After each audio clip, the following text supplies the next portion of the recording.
E eu queria te convidar a abrir a sua Bíblia. Hoje nós vamos ler um texto que está lá em 2 Samuel, no capítulo 7, a partir do versículo 1.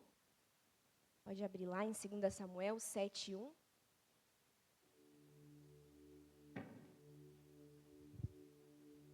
A palavra de Deus diz assim: Quando o rei Davi já havia se estabelecido em seu palácio, e o Senhor lhe tinha dado descanso de todos os inimigos ao redor, mandou chamar o profeta Natã.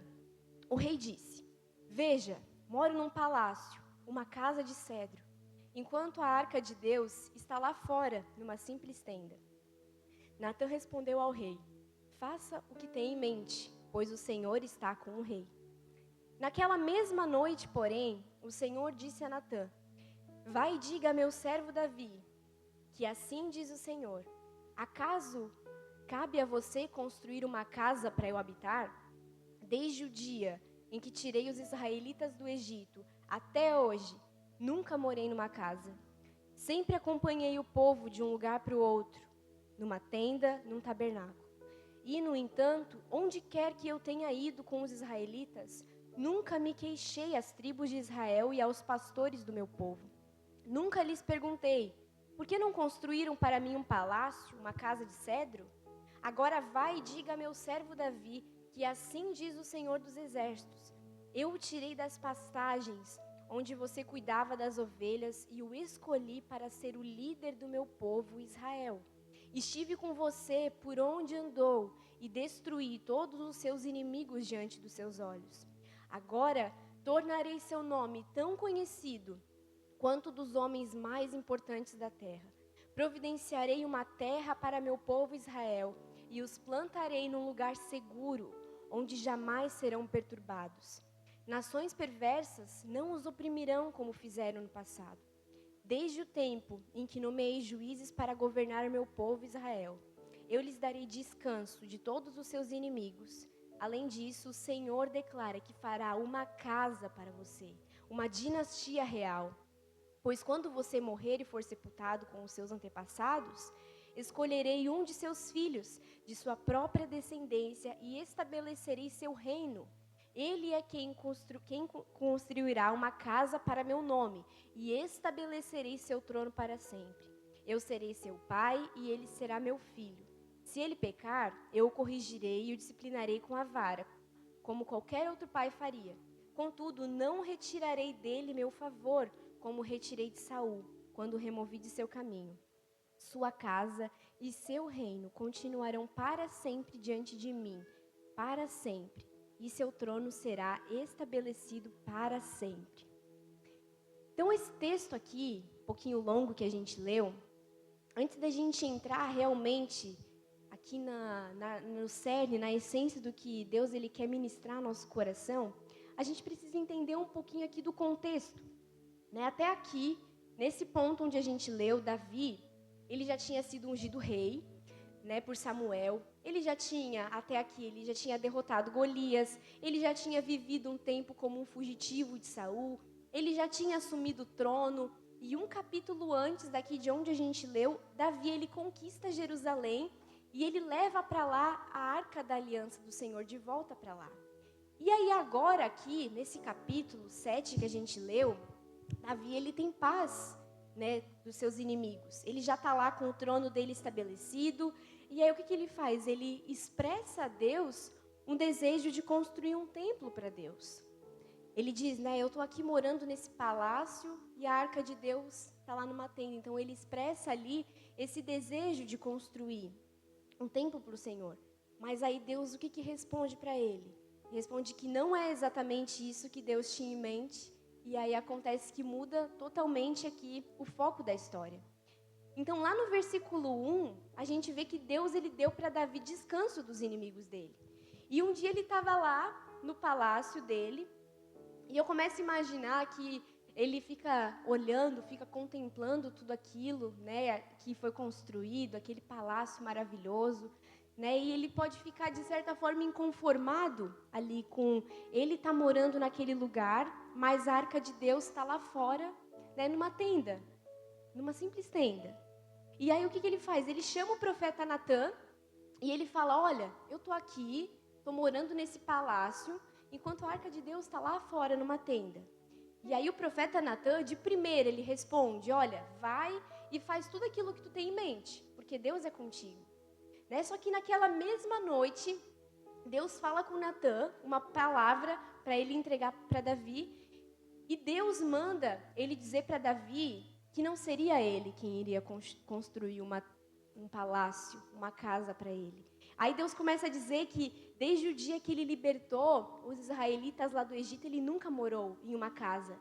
E Deus, ele estava sempre acompanhando o povo, né, junto com o povo, de um lugar para o outro, em tendas, em um tabernáculo. E aí Deus fala que ele nunca se queixou, que ele nunca disse para o povo construir uma casa, nunca disse para o povo construir um palácio para ele habitar. Aí Deus começa a dizer de onde ele tirou Davi, né? Ele diz, olha, eu te tirei das pastagens, né? De onde você lá cuidava das ovelhas, e eu te constituí, eu te escolhi para ser líder, né, de Israel. Deus começa a mostrar para Davi, né, que onde ele estava, em todos os lugares por onde ele andou, ele estava sempre indo na frente dele, destruindo os inimigos. E aí, a partir daí, Deus ele começa a declarar a aliança que ele estava fazendo com Davi. Deus ele declara a aliança davídica que ele faz ali nesse momento. Isso tudo aqui que a gente leu, né, me mostra que muitas vezes a gente tem muitas ideias, né, a gente tem muitos planos, muitas coisas que a gente quer fazer para o Senhor, muitos projetos, muitos afazeres, né? E aqui no caso de Davi não era nada de errado aquilo que ele queria fazer. Só que às vezes esse não é o momento para fazer, não é a hora ainda de fazer. Talvez ainda não é aquilo que Deus quer de nós, porque Deus ele tem um plano maior, muito maior do que está além do nosso entendimento, que está além daquilo que a gente pode ver, do que a gente pode olhar ao nosso redor. Então o nosso coração, né, nossa vida, o nosso espírito precisa estar sensível para entender o que Deus quer, para entender o que Deus está me pedindo. O que Deus está me pedindo nesse momento? Assim como quem foi na semana passada lá para Blumenau, a gente aprendeu que a gente precisa buscar o coração do rei. Né? A gente precisa buscar entender o que o rei gosta, o que agrada o Senhor, o que agrada o coração de Deus. Né? Então, quando a gente olha lá para a história, lá no livro de Esther, a gente vê a rainha Vasti, que ela estava lá preocupada com o quê? Com os planos dela, com o que ela queria, né? Com os banquetes dela, com seus planos, com seus projetos e até mesmo dentro do próprio reino. Né? E o que ela fez? Ela rejeitou aquele convite de estar perto do rei. Ela rejeitou o estar junto com o rei. E já Esther foi completamente ao contrário. Ela buscou entender o que agradava o coração de Deus, o que agradava o coração do rei. Né? Esse era o desejo dela. Então, o nosso coração precisa estar muito atento, nosso coração precisa estar muito sensível. E olhando aqui pela história de Davi, né, talvez esse aqui fosse o momento ideal da vida dele, para ele construir um templo. Né, já estava tudo certo, ele já tinha descanso dos inimigos, o reino dele tinha paz, tinha prosperidade, tinha riquezas. Né, só que não era isso que Deus queria dele naquele momento. Deus ele tinha algo muito maior ainda para mostrar para Davi. E uma coisa que eu aprendi é que algumas vezes na nossa vida, Deus ele vai dizer sim pra gente, né? E aí quando Deus ele nos diz sim, amém, é o que ele falou, então é hora de a gente agir, né? Vamos lá, vamos agir. Só que algumas vezes Deus ele vai falar pra gente o quê? Espera um pouco. Né? E quando ele fala isso, significa que talvez Deus ele quer tratar alguma coisa no nosso coração durante esse tempo de espera, durante esse processo de espera. Né? Deus, às vezes, ele vai nos falar isso, espera um pouco, né? Porque ele quer tratar alguma coisa em nós, no nosso coração, naquele tempo ali de espera. E algumas vezes, Deus ele vai nos falar não. Né? E aí, de início, quando a gente ouve um não de Deus, pode ser aquele susto. Né? A gente pode ficar triste, pode ficar questionando Deus, por que não, Deus? Né? Por que isso? Às vezes é aquele baque quando Deus nos diz não. Mas quando Deus diz não, é porque Ele tem algo muito maior e muito melhor preparado para nós lá na frente. Né? Deus, Ele é o nosso Pai, e como Pai, Ele quer as melhores coisas para os seus filhos. Então, se Ele nos diz um não, é porque ele tem algo muito melhor, ele tem algo muito maior preparado. E aí Deus, ele falou para Davi, né, que desde os tempos antigos, quando ele tirou Israel do Egito, ele nunca habitou num templo, ele nunca pediu para que fosse feita uma casa para ele. E aí Deus diz claramente que ele nunca pediu que fosse construído isso. Aqui Deus, ele declara para Davi a sua vontade e o porquê de ele ter falado não para Davi naquele momento. Naquele momento para Davi era não. Então Deus, ele queria que Davi experimentasse algo muito melhor, algo muito mais profundo com Deus. Então aqui eu acredito que Deus, ele estava fazendo a ficha de Davi cair para ele entender que ele mesmo era o lugar de habitação de Deus. Que ele mesmo era o templo da casa do Senhor. Que ele poderia experimentar algo muito maior, que ele poderia experimentar algo muito melhor, que é o próprio Deus habitando em nós. Deus, ele queria talvez mostrar isso aqui para Davi. Então aqui ele está revelando o plano eterno, mostrando que ele é o Deus que anda com o povo. Ele é o Deus que ama estar junto com o povo, que ama estar junto com a gente, que mora dentro de nós. Então aqui ele faz essa aliança com Davi, ele declara, eu vou te fazer uma casa, né? Você vai ser a minha casa. E essa promessa, ela é tão maravilhosa, que o cumprimento dela é em Jesus. Né, a linhagem de Davi vai até Jesus. Né, Jesus é o cumprimento dessa promessa. Então Deus, ele está mais interessado em que a gente simplesmente esteja com Ele. Né, que o nosso coração esteja perto dEle. Que a gente simplesmente queira estar com Ele. Né, Ele está interessado em nos usar a partir desse lugar. Né, onde nós vamos estar juntos, perto dEle, dependentes dEle. Muito além de quando a gente só quer fazer e produzir e fazer coisas das nossas mãos que às vezes a gente nem sabe se aquilo ali é a vontade de Deus para nós naquele momento. Isso é algo que a gente está sempre tentando viver como igreja. Né? Eu não sei se você já se perguntou por que a gente proporciona tantos momentos de oração na igreja. É turno de oração de manhã, é turno de oração à noite, é consagração no primeiro sábado do mês, é vigília no último sábado do mês. É muitas oportunidades para que a gente possa estar aqui buscando o coração de Deus. A gente só está proporcionando momentos onde a gente vai estar junto com o Senhor. E que não vão ser somente nesses momentos, mas que esses momentos eles vão gerar algo em nós que lá na nossa casa eu vou querer estar junto com Deus. Lá na minha casa, eu vou querer tirar um tempo para estar com o Senhor. É porque se Deus, Ele é a nossa prioridade, Ele é a minha prioridade. Buscar a presença dEle todos os dias é a minha prioridade. Né? Todas as outras coisas, elas vão estar no lugar certo. Né? O meu trabalho vai estar no lugar certo, a minha casa, a minha família, todas as coisas vão estar nos seus lugares. Se estar com o Senhor é a nossa primeira prioridade, é a nossa primeira coisa, é aquele nosso inegociável, que a gente não pode deixar de lado. Então é a partir desse lugar onde Deus ele vai nos direcionar. Meu filho, faça isso. Meu filho, faça aquilo. A partir desse lugar de intimidade com Deus é que a gente vai dar os passos certos. E algo que a gente aprende aqui na igreja que não é de agora, mas que os nossos pastores sempre falaram isso aqui para nós, é que existe um lugar em Deus que a gente pode experimentar, que a gente pode acessar e experimentar uma vida verdadeira de intimidade com Deus. Existe um lugar onde nós podemos estar perto do coração do Senhor. A gente pode acessar esse lugar de intimidade com Ele. Só que a gente sabe que nem todos os dias vão ser ok, nem todos os dias vão ser bom. Nem todos os dias a gente vai estar ali com vontade de orar, vai estar ali com vontade de ler a Bíblia. Nem todos os dias, vão ter os dias maus, dias que a gente está cansado, que a gente simplesmente, não estou com vontade de orar hoje. Vão existir esses dias, eles vão acontecer na nossa vida. Mas é aqui que entra o primeiro segredo que eu queria compartilhar com vocês nessa noite, sobre a nossa vida com Deus, que é o segredo de semear. Porque, como eu falei, nem todos os dias a gente vai ter vontade de orar. Nem todos os dias a gente vai ter vontade de estar na presença do Senhor. Vão ter aqueles dias maus, dias de tempestade, dias que a gente não está bem. E às vezes dias que a gente entra naquele lugar de oração e que parece que a gente está ali perdendo tempo.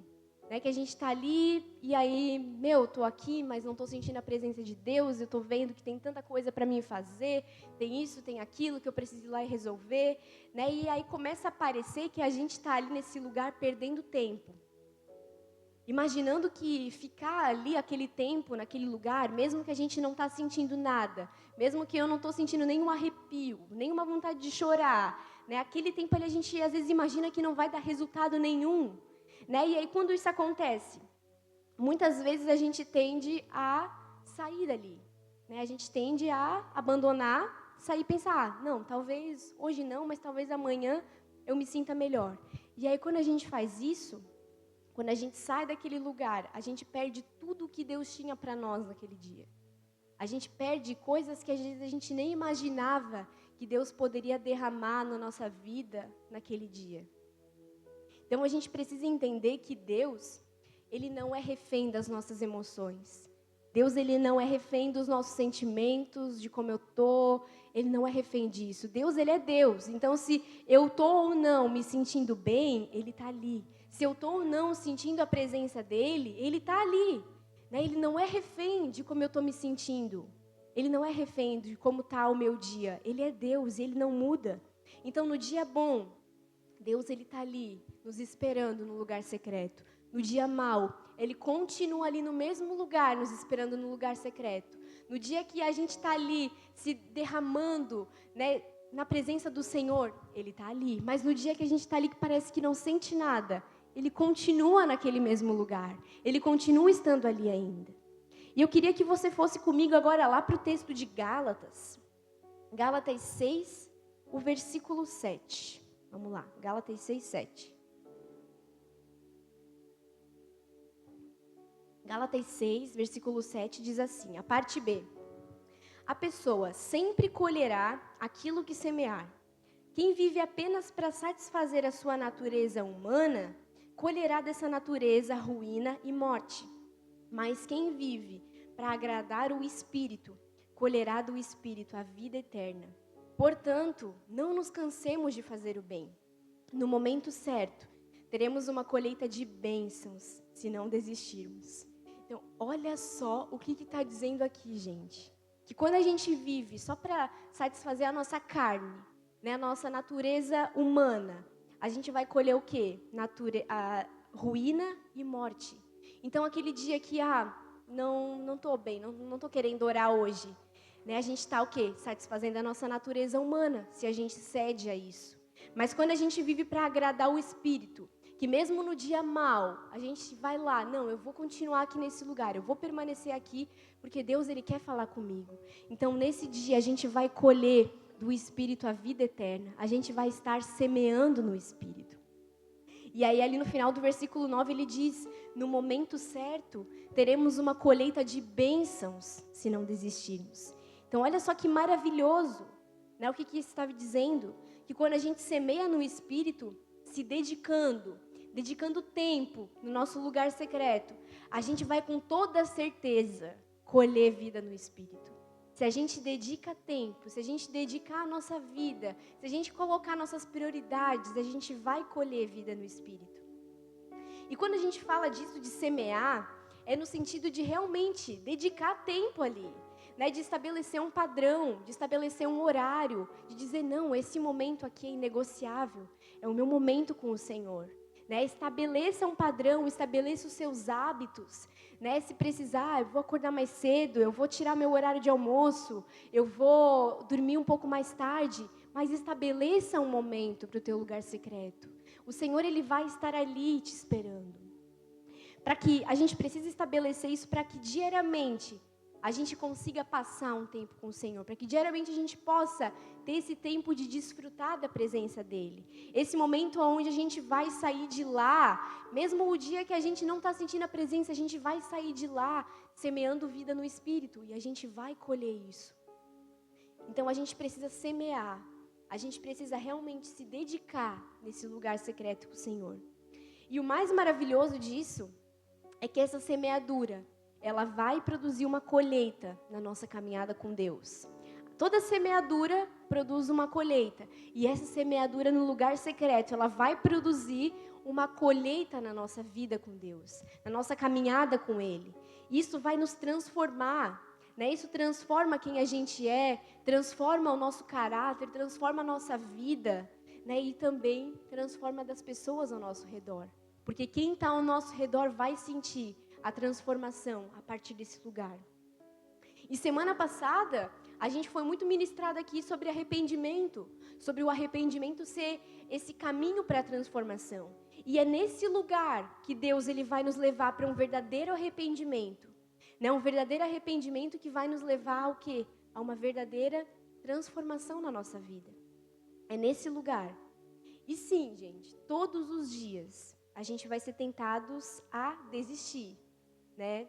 A gente vai ser tentado aquele dia que a gente não está bem, a abandonar, a desistir, a sair fora, né? Mas é exatamente nesse dia que a gente precisa tirar o foco, né, das frustrações, das coisas ruins, daquilo que nos magoa, né? E voltar o nosso foco para a palavra de Deus, né? Voltar a nossa atenção ali para o que a palavra de Deus ela está dizendo.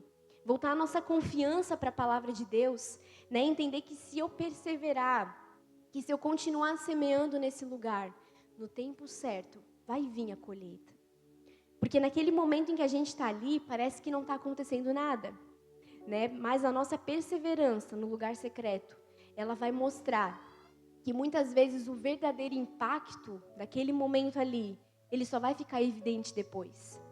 Né? Depois a gente vai ver os frutos, depois a gente vai ver as coisas acontecendo. Na hora talvez a gente não veja nada, não sinta nada, não aconteça nada, né? Mas depois a gente vê os verdadeiros frutos. Uma coisa que a gente tem aprendido é que a nossa vida com Deus, que a nossa vida devocional, ela é como a gente plantar um jardim.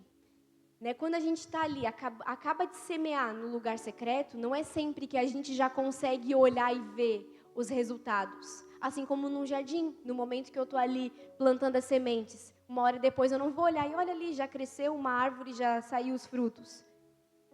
Porque muitas vezes os benefícios vão vir depois, os frutos vão vir depois.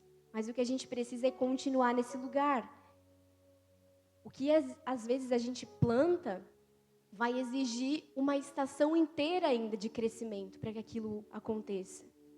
Né? Vai exigir uma estação inteira ainda de muita coisa acontecendo para que a gente possa colher, para que os resultados possam realmente aparecer. E o mais importante é que cada momento que a gente passa no lugar secreto é um investimento. Cada momento que a gente passa ali, semeando nesse lugar, está sendo um investimento na nossa vida. Né? Quando a gente trabalha a nossa vida inteira. Né? Trabalha para o quê? Para chegar no final da nossa vida, a gente ter uma boa aposentadoria, né? Ficar bem financeiramente. Outra coisa, quando a gente investe a nossa vida inteira num estilo de vida saudável, em bons hábitos, lá no final da nossa vida, a gente vai colher uma vida saudável, uma vida com vigor. Né? Mas da mesma forma, quando a gente investe nesse lugar com Deus, a gente investe na nossa eternidade, a gente investe na verdadeira riqueza, naquilo que a gente vai passar a nossa eternidade. E Deus, Ele honra essa dedicação da nossa parte, porque um dia a gente vai ouvir da boca dEle, servo bom e fiel, venha, né? Entre na alegria do seu Senhor. Então a gente precisa se dedicar no lugar secreto, porque um dia a gente vai ouvir isso da boca dele. Venha, servo bom e fiel, entre na alegria do seu Senhor. Os frutos vão vir, a recompensa vai vir. E segundo ponto, outra coisa que a gente experimenta no lugar secreto. No lugar secreto, nós experimentamos refúgio e segurança. E sabe, gente, existe um lugar de segurança, existe um lugar de refúgio para as tempestades da nossa vida. Existe um lugar onde a gente pode se esconder nesses momentos. Aqui nesse mundo terreno, né, caído, com certeza, com toda certeza, o dia mau vai nos atingir, as tempestades vão nos atingir, o dia mau vai chegar, mas existe um lugar onde a gente pode se esconder. Olha só o que diz lá no Salmo 27:5. Salmo 27:5 diz assim: pois ali me abrigará em tempos de aflição, e em seu santuário me esconderá, em segurança, numa rocha alta me colocará. Olha só, gente, ele vai nos abrigar nesse lugar, em tempos de aflição, né? Em tempos de angústia, em segurança ele vai nos colocar, né? Numa rocha alta ele vai nos colocar. Então existe um lugar aonde Deus ele esconde os seus filhos, aonde ele dá esse refúgio para os seus filhos, né? Um lugar onde a gente pode levar para ele os nossos pensamentos ansiosos, onde a gente pode levar nossos medos, as nossas dificuldades, né? Os nossos problemas, os nossos pecados, e ali nesse lugar a gente pode experimentar o renovo, a gente pode experimentar ser renovado no amor de Deus. A gente pode ali nesse lugar aquietar o nosso coração diante da tempestade que está lá fora. Aquietar o nosso coração ali na segurança do amor do Pai. Aonde a gente vai se sentir seguro. Não tem quando a gente recebe aquele abraço que traz segurança, né? Nesse lugar onde o Senhor ele quer nos colocar. Nesse lugar de segurança na presença dEle. Ali nesse lugar a gente vai encontrar cura para as nossas feridas. A gente vai encontrar cura para os nossos traumas. A gente vai ser renovado, né? Dar aquele renovo para continuar a nossa caminhada com Ele e se sentindo salvo. Então, quando a gente vai para o lugar secreto, muitas vezes aquela tempestade, ela não para, né? Muito pelo contrário, às vezes ela aumenta mais ainda, quando a gente decide se dedicar ali nesse lugar. Mas a nossa garantia é que quando a gente é atacado nesse lugar, é o Pai que vai exercer justiça sobre a nossa situação. É o Pai que está cuidando de nós. É um Pai que vai exercer a justiça sobre aquela situação. E aí, nisso, o Espírito Santo, ele leva a gente para um lugar de paz, para um lugar de conforto, onde só vai fazer o nosso amor por Jesus aumentar ainda mais. Porque a gente está se sentindo amado, a gente está se sentindo em paz, a gente está se sentindo seguro. E isso vai aumentar o nosso coração. E esse, gente, é o caminho da cruz.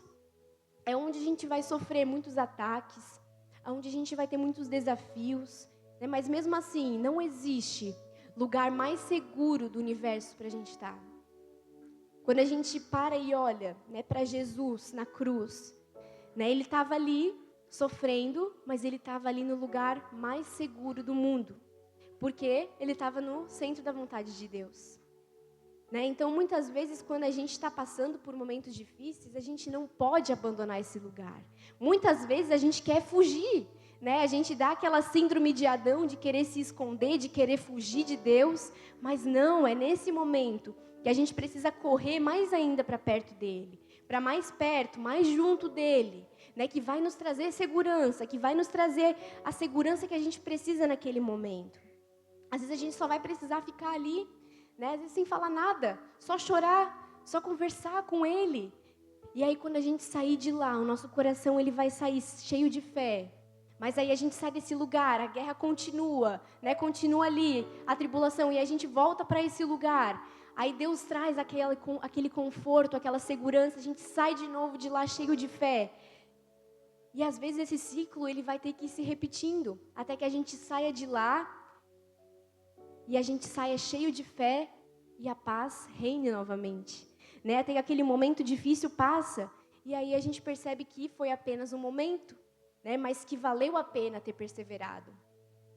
Que talvez, né, eu não teria conseguido permanecer se eu tivesse saído desse lugar. Mas que valeu a pena ter perseverado ali, ter continuado fiel, não ter abandonado o Senhor. Né? Mesmo um momento difícil. Então, sabe, gente, é nesse lugar que Deus ele deseja que a gente esteja. Deus ele é o mais interessado em que a gente esteja perto dele, em que a gente esteja na presença dele, buscando ele. E Deus ele vai se revelar para nós. Deus ele vai mostrar realmente o quanto nós somos amados, o quanto nós somos escolhidos, o quanto a gente é filho. Ontem a gente estava aqui à tarde no Na Real Teens. E foi tão maravilhoso que a gente estava ali com os adolescentes e a gente começou a orar e a gente começou a pedir para o Espírito Santo nos trazer palavras de conhecimento, para que a gente pudesse trazer hoje à noite aqui. Algumas pessoas já receberam essas palavras. Então, a gente começou ali a orar e Deus ele se manifestou de uma forma, gente, com os adolescentes. Então, sabe, gente, Deus ele é o mais interessado. Quando a gente se aproxima dele, ele vai sim vir ao nosso encontro. Ele não vai nos deixar de lado. Ele vai sim ir até nós, né? Então a gente só precisa permanecer nesse lugar. A gente só precisa buscar, querer realmente estar com ele. Não trocar ele por outras coisas. É que tantas vezes a gente abandona Jesus. A gente deixa Jesus de lado por tantas outras coisas. A gente precisa estar com ele. A gente precisa buscar a presença dele. E eu queria te convidar nessa noite a você se colocar de pé. Quando a gente volta lá para a história de Davi, que a gente leu lá no início, né, a gente vê que o desejo dele não era a vontade que Deus tinha para aquele momento. Não era aquilo que Deus queria para aquele momento. Né, mas Deus ele mostrou algo muito maior. Deus ele mostrou algo muito melhor. E aí ele declara essa aliança, né, que ele tem com Davi. Ele faz dele a casa de Deus, onde ele experimenta algo muito maior, onde ele experimenta algo muito melhor, que é o próprio Deus habitando nele, que é a própria presença do Senhor, que é o mesmo privilégio que nós temos hoje, né? O privilégio de ter Deus habitando dentro do nosso coração, de ter o Espírito Santo que pode nos direcionar, que pode nos dar palavras, que pode nos guiar. A gente simplesmente precisa se dedicar nesse lugar. Simplesmente se dedicar, estar com Ele, desejar estar na presença dEle.